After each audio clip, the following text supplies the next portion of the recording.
शरद जी, मैं एक बात तो आपको बीच में इंटरप्ट करके कह दूं कि आपको इस वक्त भारत मान रहा है। नहीं, मैं उस बात के लिए आभारी हूं, पर जो बात मैं कहने जा रहा हूं वो मुझे ऐसा नजर आ रहा है, जो एक समय चाइना पे बात आती थी कि वहां से जो आंकड़े निकल के आते हैं वो पूरी तरह से सत्य नहीं होते। उनमें आंकड़ों में कुछ हेर फेर होती है आंकड़ों, क्योंकि वो बहुत, आपको पता है, पारदर्शी अर्थव्यवस्था तो है नहीं चाइना। वहां पर मीडिया को नहीं जाने दिया जाता, फॉरेन जर्नलिस्ट नहीं जा सकते, बहुत सारे जो सेंसर्ड है। हाँ, ग्लोबल डिजिटल प्लेटफॉर्म वहां काम नहीं, मेटा नहीं काम करता, गूगल नहीं काम करता, वगैरह वगैरह।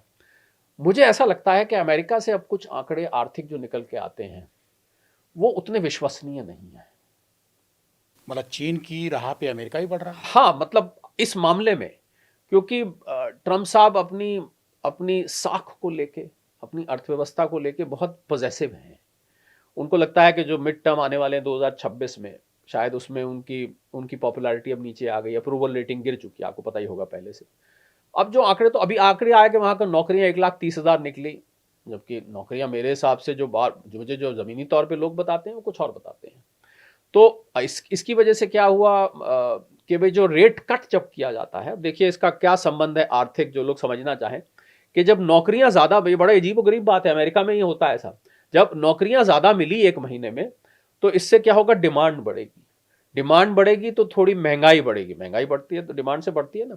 तो अगर महंगाई बढ़ती है तो रेट कट नहीं होगा। अच्छा।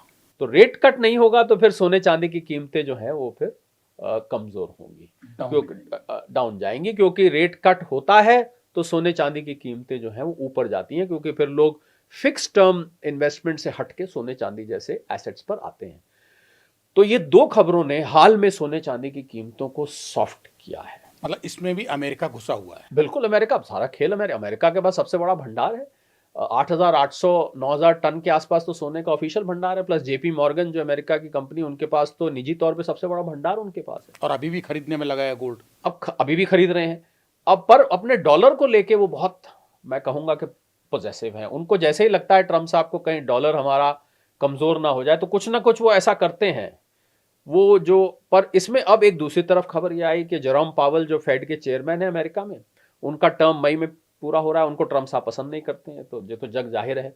उनको कभी उन्होंने कभी कभी तो स्टूपिड भी बोला हुआ है, बहुत पहले की मैं बात कर रहा हूँ, कुछ महीने पहले।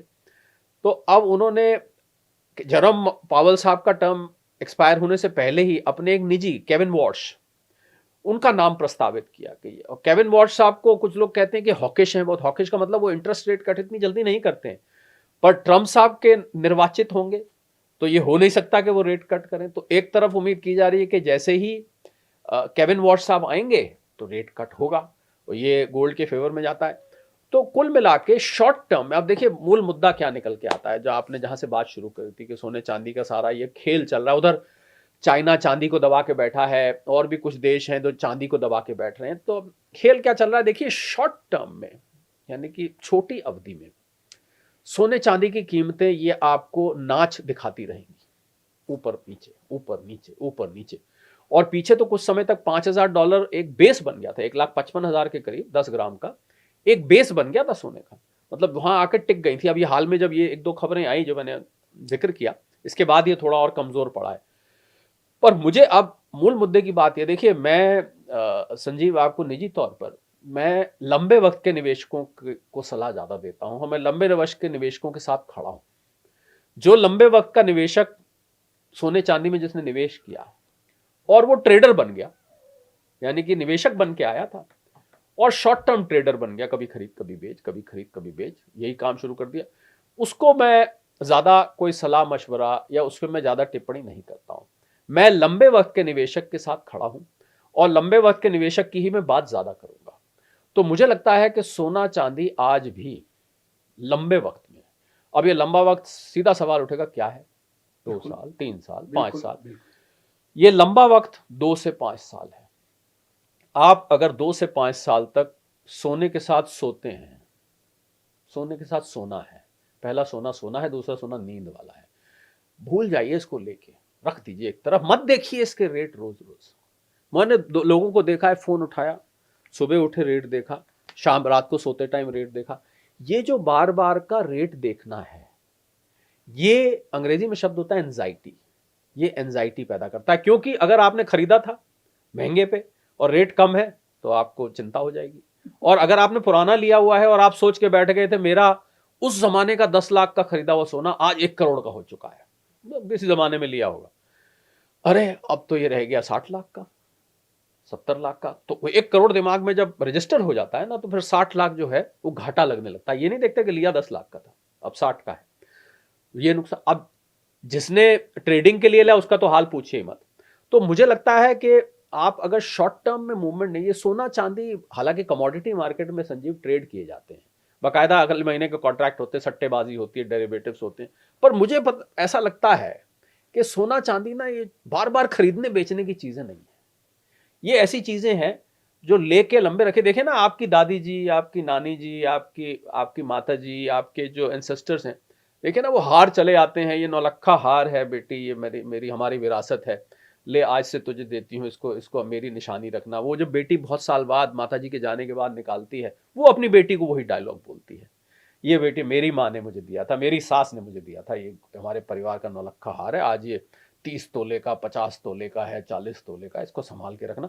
तो इमोशनल वैल्यू जिस चीज के साथ जुड़ी होती थी और जिसके साथ सोशल वैल्यू जुड़ी होती थी, उस चीज को अगर ठीक है आज आप खरीद रहे हैं तो आप बिस्कुट कॉइन्स या ETF ले रहे हैं, पर फिर भी मुझे लगता है कि सोना चांदी बार बार खरीदने बेचने की चीज नहीं। अगर आप बार बार खरीदेंगे बेचेंगे तो फिर वही होगा जो आज हो रहा है, यानी कि जब कीमत गिरने पर आपका ब्लड प्रेशर ऊपर और नीचे जाएगा, जो अवॉइडेबल है। डॉक्टर शरद कोहली, आपने कहा सोने के साथ सोना चाहिए, मतलब गोल्ड के साथ नींद लीजिए तसल्ली से, यानी लंबे वक्त के लिए भूल जाइए जी। सुबह और शाम की एंजाइटी मत लीजिए जी।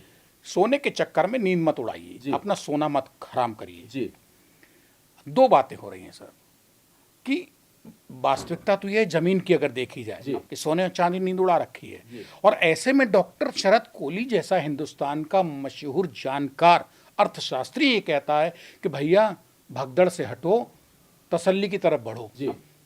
लेकिन सोना ये तो अशांति पैदा करता है आप ही के हिसाब से जी। तो चैन कहाँ देगा ये, देखिए कब देगा? देखिए उसमें श्रीमद् भागवत एक ग्रंथ है, उसमें राजा परीक्षित का जब प्रसंग आता है तो उसमें जब कलयुग को श्राप मिलता है तो उनमें पूछता है कहाँ रहूं मैं, उसमें से स्वर्ण एक चीज कही जाती है। तो ये तो ठीक बात है, आपने बिल्कुल पते की कही कि सोना जिसके पास है तो उसमें क्योंकि कलयुग का वास होता है, हालांकि दिव्य धातु है, ये दिव्य धातु है, ये धरती की धातु नहीं है, लेकिन श्रापित भी है। ऐसा हाँ, श्रापित इसलिए है कि इसमें कलयुग का वास है। ऐसा मानते हैं कि सोने को छूने से ही आपको कुछ कुछ होने लग जाता है, और जब आप पहनते हैं चेन वेन, सोचे मैंने तो ऐसे लोग बप्पी लहरी जैसे लोग होते हैं जो कि सोने से लदे रहते हैं।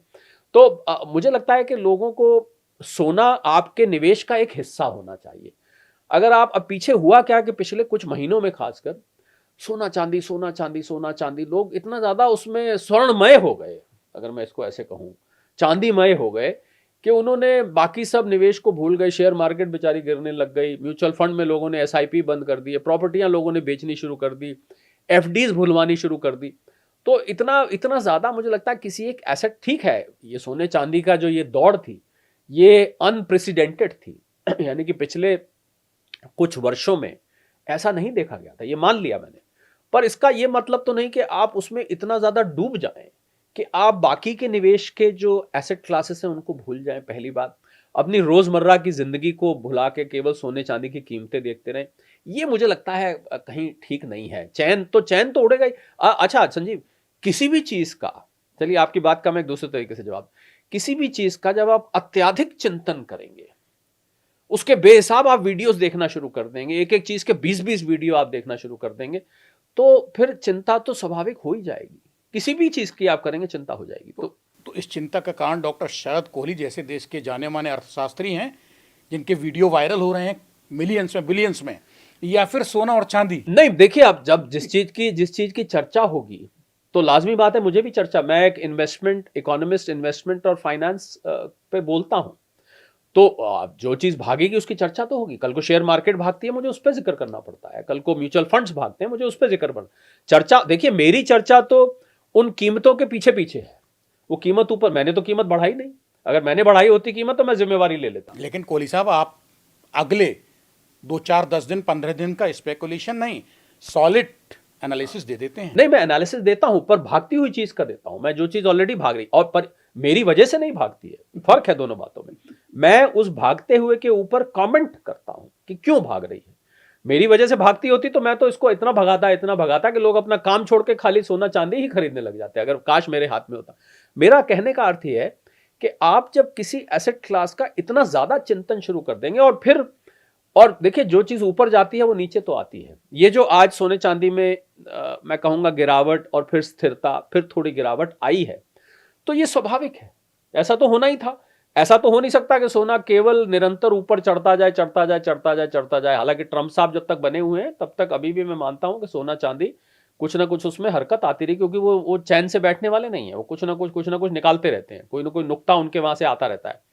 पर मुझे लगता है कि आप अगर, क्योंकि लोगों ने खाली सोने चांदी का चिंतन किया है, इसलिए ये गिरावट ज्यादा चिंता पैदा कर रही है। ये मैं आपको कहना चाह रहा था। अगर आप इस पे से ध्यान हटा लेंगे, और ध्यान क्या हटाएंगे, अपने पोर्टफोलियो को फैला कर रखेंगे। आपको याद होगा आपके पॉडकास्ट में मैंने पहले कहा था कि आपको फैला के निवेश करना चाहिए। एक ही, never put all eggs in the same basket. एक ही टोकरी में सारे के सारे अपने एसेट्स को नहीं रखना चाहिए, आपको फैला के रखना चाहिए। अब लोगों ने गलती कुछ एक ने करी कि उन्होंने, जैसा मैंने कहा ना, शेयर मार्केट से पैसा निकाल के गोल्ड में लगा दिया, सिल्वर में लगा दिया, प्रॉपर्टी बेच के लगा दिया, एफडी तुड़वा के लगवा दी, और इस म्यूचुअल फंड्स अपने खत्म कर दिए, वहां लगवा दी। इस प्रकार की जब गलती होगी तो फिर चिंता तो बनती है, फिर चिंता बन जाती है। तो फिर ये तो स्वयं की, मैं समझता हूं कुछ हद तक चिंता स्वयं की क्रिएट की हुई, क्योंकि कभी भी एक एसेट क्लास एक ही डायरेक्शन में जा ही नहीं सकती। ये तो मैं आपको लिख के दे सकता हूं। शरद जी, एक तरफ निश्चिंत हो जाए आदमी, आपका कहना यह है, और एक तरफ अनिश्चितता के दौर में उहापोह की स्थिति में है। जी। आपने कहा एफडी तोड़ के लगा रहे हैं, म्यूचुअल फंड से निकाल के लगा रहे हैं, सोने चांदी पे जा रहे हैं। सवाल यह है कि सर, सोने चांदी ने इतनी चमक तो दे ही दी है आज, जो एफडी, म्यूचुअल फंड, शेयर बाजार, इन सबको फेल कर रहा है। ये तो सत्य है। मैं एक सेकंड टोकूंगा यहां पर। आपने जो बात कही पूरी करिएगा जरूर। जिन्होंने 1,70,80 पे लिया है, वहां आप ये नहीं कह सकते जो आप कह रहे हैं कि उनके लिए चमक नहीं, उनके लिए तो चिंता का कारण बन गया। जिसने 1,70 पे लिया, जिसने चांदी 4 लाख पे खरीदी, आज चांदी वहां से गिर के लगभग आधी के आसपास आ गई है। $120 पार करके आज $75 पे खड़ी। आधी नहीं तो आधी से थोड़ी फालतू है, चलिए, पर आधी मान लेता हूं। तो नेचुरल बात है, वो चांदी, वो चिंता तो देगा ही देगा। तो चमक उन लोगों के लिए चमक दी है संजीव, जिन्होंने पुराना जिनके पास पड़ा हुआ था और उन्होंने मुनाफे पे बेच दिया और कमाया, या बहुत पुराना किया था, आज भी रखा हुआ। जिसने सोना 30,000 पे लिया हुआ है 10 ग्राम पे, आज 1.5 लाख का 5 गुना उसका तब भी है। इतना गिरने की 6 गुना नहीं, 5 गुना है, तब भी है। पर फंसे वो लोग हुए जिन्होंने तेजी में खरीदा। उनको नहीं समझ में आ रहा कि अब क्या करना चाहिए। उनके लिए पहले मैं बता दूं, क्योंकि वो लोग आपको कान लगा के सुन रहे हो, पहले उनके लिए बता दूं। अगर आपने इसको तेजी में खरीदा, 1,70,80 पे लिया, आज गिर के 1,50 पे आ गया है, तो आपको इसको घाटे पे तो नहीं बेचना चाहिए। ये तो मैं नहीं सलाह दूंगा। हाँ, पैसा कहीं से उधार लेके खरीद लिया है, या कोई ऐसा पैसा यूज कर लिया आपने जो पैसा आपको शॉर्ट टर्म में जरूरत था, फिर तो आपके लिए समस्या, फिर आप ज्यादा इंतजार नहीं कर सकते। वरना आपको इंतजार करना चाहिए। अब ले लिया तो ले लिया, अब जब ले ही लिया है तो इसको लेके रख दीजिए, और 1 साल 2 साल का इंतजार करिए। ये अपने उस मकाम को छुएगा। वक्त लग सकता है, पर छुएगा। वही मकाम को नहीं छुएगा, उससे ऊपर भी जाएगा, क्योंकि ये ऐसी चीज है संजीव जो कि खत्म होने वाली है। मतलब डॉक्टर शरद कोहली का ये कहना है कि सोने के साथ सोना सीख लीजिए तो आपको निश्चिंतता मिल जाएगी। जी। और सोने चांदी की चमक में आपने उस चकाचौंध में अपने को खोया तो आप चिंतित होंगे, आपको फ्रस्ट्रेशन पैदा होगा, और सब आप, मतलब इस मार्केट में जो भगदड़ मची है, हो रहा है, उसमें आप गिरेंगे। हो रहा है, आपको चिंता होगी और आप हड़बड़ाहट में घाटे पे बेच भी देंगे। तो ऐसा ही हो रहा है जो आप कह रहे हैं। लोग ऐसा ही, आप देखिए ना, $5,600, $1,80,000 प्रति 10 ग्राम से गिर के 1,50,000 पे आ जाए, बहुत बड़ी गिरावट है। 20% के करीब की गिरावट है। चांदी में तो और ज्यादा है, सोने में कम आई, चांदी में और ज्यादा आई। तो बिल्कुल चिंता होगी। तो इसलिए जो मैंने स्ट्रैटेजी बताई है, आपने जो सोने के साथ सोना है, बिल्कुल सोना है। सोने के साथ सोने का दो मतलब है इसके, सोने के साथ सोने के इसके 2 मतलब हैं। पहला मतलब, जब आप सो जाते हैं तो आप कम से कम 7-8 घंटे तो सोते होंगे, तो आप बहुत देर के लिए एक पर्टिकुलर अपना पोजीशन ले लेते हैं, ठीक है। तो एक सोने का ये मतलब। दूसरा, जब आप सो जाते हैं तो आप बार बार चेक भी नहीं करते हैं। कि क्या रेट चल रहा क्या है, सुबह रेट क्या चल हुआ, दोपहर में रेट क्या खुला, तो रात को क्या हाँ, खुला। तो मैं जब सोना कह रहा हूं तो वो दोनों मतलब से कह रहा हूं। लंबी वक्त, इसका संकेत ये भी है कि लंबे वक्त के लिए रखना है। दूसरा संकेत है कि इसको बार बार बार बार चेक नहीं करना। अब आदत पड़ चुकी है आपको चेक करने की, तो छूट जाएगी आदत धीरे धीरे। जब वो नीचे जाएगा तो छूटेगी, पर ये उतार चढ़ाव इसमें आते रहेंगे।